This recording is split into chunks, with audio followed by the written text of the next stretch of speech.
My name's Tari Maddox. My name is Michael Caluzzi and I'm project lead. So I'm Logan Brown. I am the programmer and lead, engineer. My name is Jacob Spagnolo and I'm the lead 3D artist and environment artist for Passport VR. Tari Maddox, who's a professor here, she had an idea and wanted to create a study abroad program. Just pure chance. One of the students, Michael, was in my geology class and recognized independently how well geology would work with VR. We were actually working on an augmented reality sand table they have here in the lab next door, and that essentially uses an Xbox Kinect and a projector to project contour lines onto sand that you can mold and shape, and it updates in real time.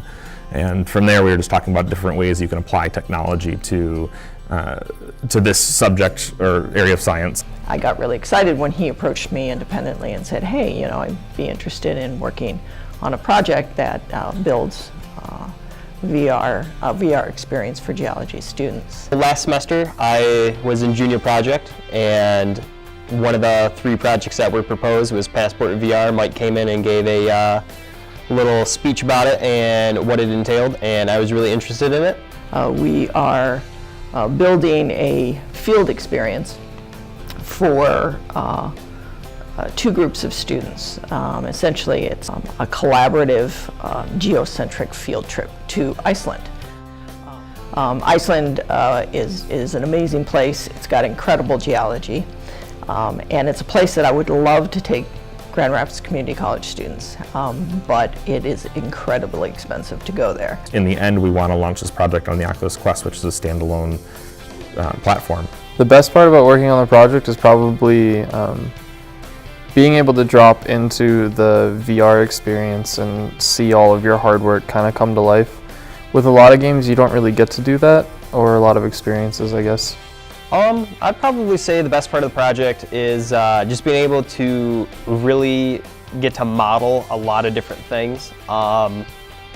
Over the past 2 semesters, I've been doing a lot of different kind of modeling, and to me, that's the best way that you can model to get better. Making a game and an experience is one thing, but making a game and an experience that you have to then tie into learning, and think of it from an academic perspective of how do you measure that, how do you take out measurements and make sure that the students are learning the objectives that are set forth as you would in a normal classroom. That was probably the hardest part for the group, because that's not where our area of expertise is. Running into issues that I don't know how to explain, something that I don't know why it's happening, and then going through an hour or so of research on just trying to figure out what the issue is and then trying to figure out how to fix it.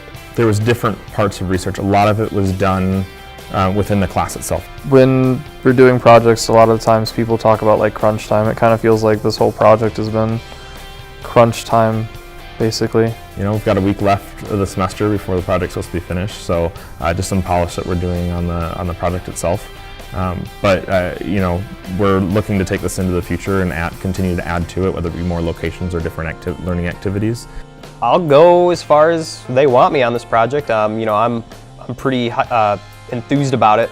I like it a lot. I think that there's still a lot that I need to learn before I can make something look very, very good. But as of right now, I'm pretty happy with the progress. I know Jake and myself have to do an internship over the course of the summer. So I think while we're doing that, we'll also be working on this project. But I think we all have the passion and the interest and the drive to push this project forward and keep going with it.